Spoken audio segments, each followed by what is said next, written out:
guys, I'm Nicole Newman and today I am making a cherry pie. I love my cherry pitter. It is so easy. It's by OXO. It comes in black or red.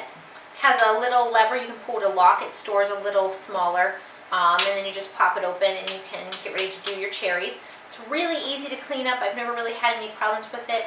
Highly recommend it. It also works great on olives. You just push down and they come out. So I have most of my cherries done. I have about 2 pounds of cherries here in my sauce pot. I have most of them already done, but I did save a few so that way I can show you just how easy this is to pick the cherries. You just put it in there and you just push down. Now comes the pit. And then you just put the cherry right in your pot. And it's super simple. Makes quick work of this recipe. And I just like the taste of fresh cherries a little better in a cherry pie. My grandpa has cherry trees in his backyard, and one of the first dates that I ever had with my husband was in his backyard. We were out on the swing set and climbing the cherry tree, and just really great memories. And I remember I would go out there with my grandmother. We would pick a ton of cherries, have them in our shirts, and come in. We'd have red blotches all over from where they had stained. We would come in, make a pie together. Just have great memories of that. So I really like this recipe. I'm going to go ahead and get my cooktop on. And I'll set that to medium. And I'm going to go ahead and add in 1.5 cups of sugar.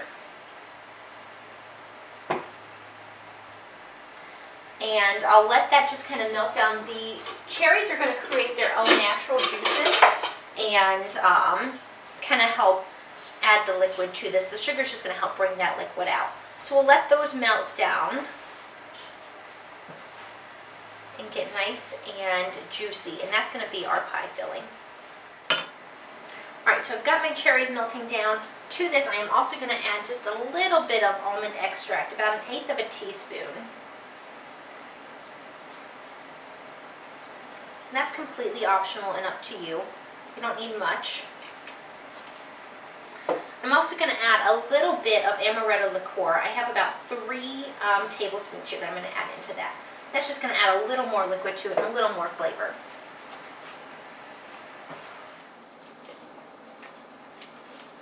Hey guys, so my cherry filling has been bubbling, and I've added 4 tablespoons of cornstarch, 2 teaspoons of cinnamon, and a teaspoon of nutmeg to it. Now I'm just stirring it. I went ahead and got my pie crust out of the oven. I have my pie crust out of the refrigerator. I have my top crust rolled up here in my pastry mat, and I've preheated my oven to 350 degrees. So I'm going to just go ahead and keep giving this a pretty frequent stir. Want to get it nice and thick and bubbly. And I have my heat up to about medium. And it's going to start thickening up. That cornstarch is really going to help thicken it. You can use other things to thicken it. Some people use tapioca to thicken it. I didn't have any on hand, or else I probably would have used it. I had cornstarch. I used what I had. So I'm going to go ahead and get this thick. And it's going to be a perfect filling for our crust. I also, to the cherries, I had the sugar that we added, remember, and the almond extract and the Di Serrano Amaretto Liqueur that we added. So it's going to be a really good cherry flavor in here. And at the very end, I'm just going to add a little bit, a splash of lemon juice, just going to help brighten everything and lift the flavor. It's really going to help tie everything together. Hear this getting bubbly and thick. It's just a few more minutes, then we'll be able to pour that in and get it into our oven.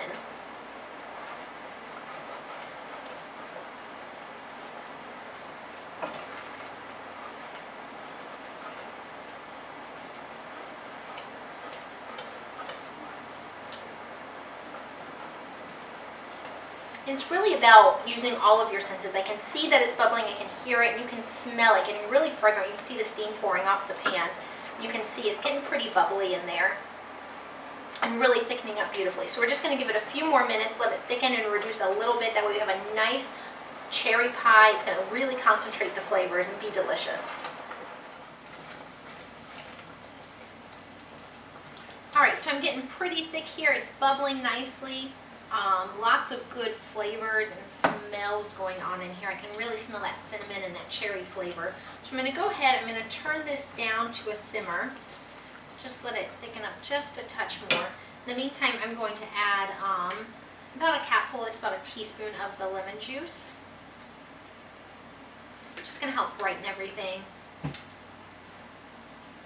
Go ahead and stir that in. And then I'm going to put a pie bird in my pan to vent it. You can cut slits in it, you could do a lattice crust, however you'd like, but for my top crust, I am just going to do the pie bird because I think he is just adorable. I got him at Le Creuset and really think he's cute. I think he'll look cute sticking out of the pie.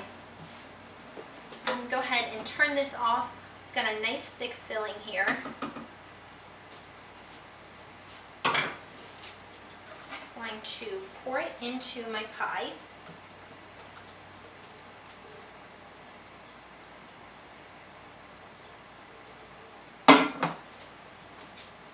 See it in there. It fills up pretty well. And go ahead and take my top crust, put over it, and poke the pie bird through. What he's going to do is that it's going to allow the steam to come out through his mouth. So I'm going to go ahead and just crimp this around the edges, tearing off any excess that you may need to. That's fine if you've got a little much. This was, well, maybe a little bigger than what I needed it, but that's no big deal. Just going to tuck some of it over so I have a nice crust and push it into my fluted pie pan.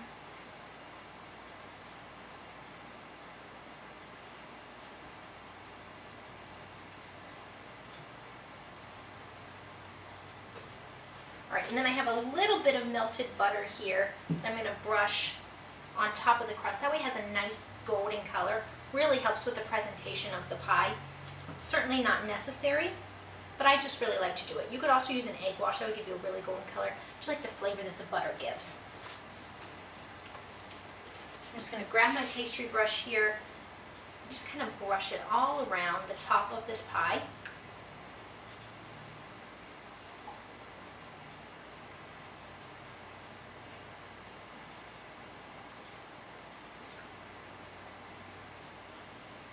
I'm going to make sure you kind of get around all of the edges, that we have good, even golden color.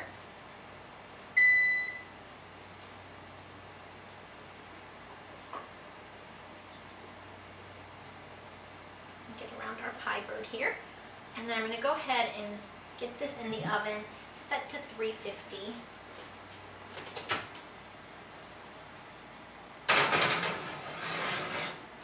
Put it in, and when we come back, I'll show you what it looks like when it's done. Alright guys, I just took the pie out of the oven. It was in there for about 50 minutes, and I just brushed it with a little bit more of the remaining melted butter that we had, just to give it a nice buttery flavor in the crust. So I'm just going to let it cool and then serve it up. My sister-in-law is coming over later, so we will be enjoying this pie with some of my husband's coffee.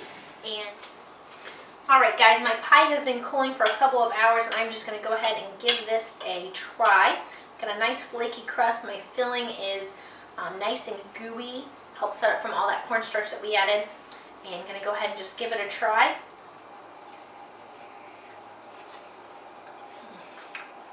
It's so good. That pie crust has a really great flavor. I added just a hint of cinnamon to it. And we rolled out the dough. It's really flaky from our cold butter and the apple cider vinegar that we added to it. And the cherries are just so wonderful. They're good and sweet. It really tastes the lemon juice, and we also added some cinnamon and nutmeg to our filling. Really helps bring everything together to this nice warm feeling. And it's just the way I like my pie. So thanks so much for watching, guys. Make sure you tag me in your social media and let me know how yours turned out.